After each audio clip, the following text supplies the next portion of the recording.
తాకట్లో ఉన్న మీ బంగారాన్ని విడిపించి ఆ రోజు ఆన్లైన్ రేటుకి కొంటాం. Sharma gold company. నమస్కారం, సుమన్ టీవీకి స్వాగతం. నేను మానస. ఈ రోజు మనతో పాటు ఉన్నారు జ్యోతిష్య నిపుణులు, ఎనర్జీ వాస్తు స్పెషలిస్ట్, శ్రీ విద్య ఉపాసకులు శ్రీమతి జయప్రద గారు. వారితో మాట్లాడదాం. అమ్మ నమస్కారం. అమ్మ నమస్తే అమ్మ. శ్రీమాత్రే నమః.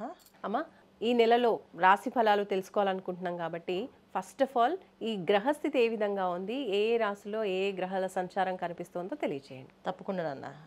ఈ మాసం మనకి ఏంటంటే చాలా అనుకూలమైన గ్రహస్థితి. ఎందుకంటే ఒక్కొక్క రాశిలో ఒక్కొక్క గ్రహం ఉంది. దానివల్ల కాస్తంత అనుకూలమైన ఫలితాలు కొన్ని రాశులకి, ప్రతికూల ఫలితాలు కొన్ని రాశులకు ఉన్నాయి. అయితే మనకు మేషరాశిలో శుక్రుడు ఉండడం వల్ల కొన్ని విషయాల్లో కొన్ని యోగాలు కొన్ని రాశుల వాళ్ళకి బాగుంది. సో శుక్రుడు మేషరాశిలోని, వృషభ రాశిలో రవి బుధుడు కలిసి ఉండడం, తర్వాత 13 వరకు రవి బుధుడు కలిసి ఉండి 13 తర్వాత మళ్ళీ మిథున రాశిలోకి రవిలు కలిసి ఉంటారు అక్కడ. సో మిథున రాశిలో మనకు ఆల్రెడీ గురువు ఉన్నారు. తర్వాత కర్కాటక రాశిలో కుజుడు మార్పు సింహరాశిలోకి వెళ్ళడం, సింహరాశిలో కేతువు కుజుడు కలిసి ఉండడం, కుంభరాశిలో రాహు ఉండడం, మీన రాశిలో శని భగవానుడు. గ్రహాలన్నీ ఈ ప్లేసుల్లో ఉండడం వల్ల ఏమవుతుందంటే కొన్ని రాశులకి చాలా అనుకూలమైన ఫలితాలు బ్రహ్మాండం కనిపిస్తున్నాయి ఈ మాసం. కొన్ని రాశులకి మిశ్రమ ఫలితాలు కనిపిస్తున్నాయి. సో ఏదైనప్పటికీ జ్యేష్ఠ మాసం, ఈ జ్యేష్ఠ మాసంలో ప్రతి ఒక్కరు ఏంటంటే వాళ్ళు చేసుకునే విధి విధానాలు ఏంటంటే ఇంట్లో ప్రతిరోజు సూర్యోదయం పూర్వమే నిద్ర లేచి సూర్య నమస్కారాలు చేసుకొని సూర్య ఆరాధన చేసుకుంటూ దేవాలయానికి వెళ్ళి ప్రతి శనివారం తైలాభిషేకం శని భగవాన్ చేస్తే ఈ మాసం అంతా ఏ ఫలితం ఎలా ఉన్నప్పటికీ వీళ్ళకి అనుకూలమైన ఫలితాలు ఖచ్చితంగా జరిగే అవకాశాలు ఎక్కువగా ఉన్నాయి. సో జ్యేష్ఠ మాసంలో తైలాభిషేకం అమ్మవారికి కానీ శని భగవానికి కానీ ఇంట్లో వీళ్ళు పెద్దవాళ్ళకి గౌరవించి పాద నమస్కారాలు కానీ ఇలా చేస్తూ ఉంటే కనుక ఖచ్చితమైన మంచి మంచి ఫలితాలు వస్తున్నాయి.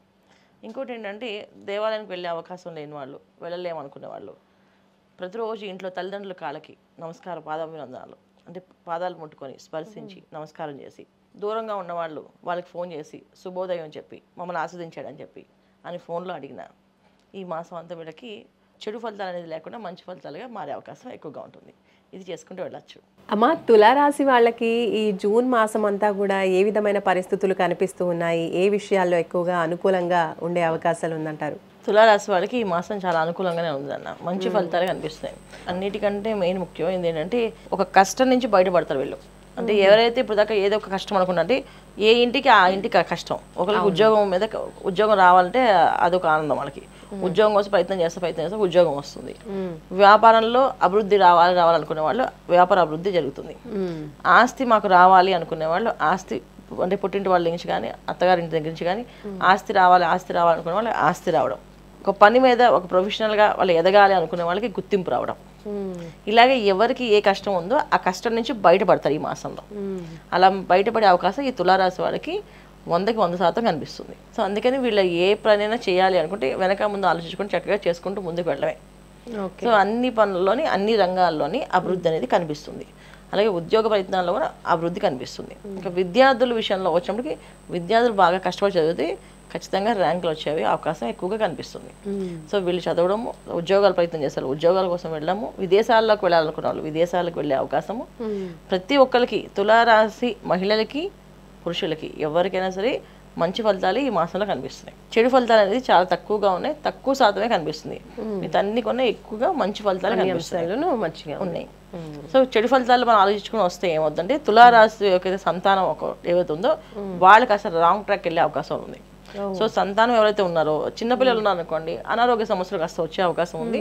వాళ్ళకి కాస్త జాగ్రత్తగా చూసుకోవడం, మంచి ఆహారం ఇవ్వడము, ఈ ఐస్ క్రీమ్స్ చాక్లెట్స్ అలా ఇవ్వకుండా వాళ్ళని జాగ్రత్తగా చూసుకుంటే అనారోగ్య సమస్య నుంచి బయటపడతారు. పెద్దవాళ్ళు ఉన్నారంటే కాస్త రాంగ్ ట్రాక్స్కి వెళ్ళే అవకాశాలు ఎక్కువగా ఉన్నాయి. బైకులకు తీసుకుని రేస్కి వెళ్ళడము, దానివల్ల ఇబ్బంది పడ్డము, వాళ్ళు ఏదో ఇబ్బంది పడితే దానివల్ల వీళ్ళకి వెళ్ళి ఆ స్టేషన్స్కి వెళ్ళి పోలీస్ స్టేషన్స్కి వెళ్ళడము, కోర్టుకు వెళ్ళడము, ఇవి కాస్త జరిగే అవకాశం ఉంది.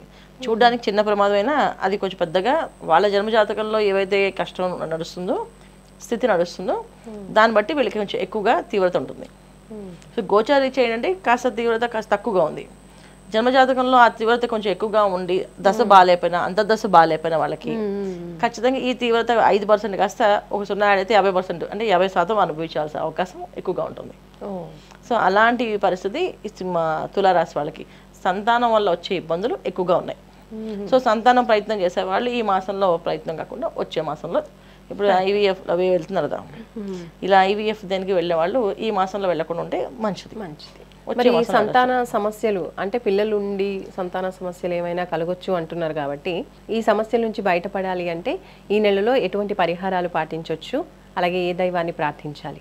ఈ నెలలో వీళ్ళు చక్కగా చేసుకు లక్ష్మీ నరసింహస్వామి ఆరాధన, లక్ష్మీ నరసింహస్వామి ఆరాధన చేయటం, ప్రతి మంగళవారము శుక్రవారము అమ్మవారి టెంపుల్కి వెళ్ళడము, ప్రదక్షిణాలు చేయడం, అక్కడ అమ్మవారికి పసుపు కుంకాలు తాంబూలంగా ఇవ్వడం, మా సంతానాన్ని సౌభాగ్యాన్ని జాగ్రత్తగా కాపాడమ్మా అని చెప్పి దండం పెట్టుకోవడం.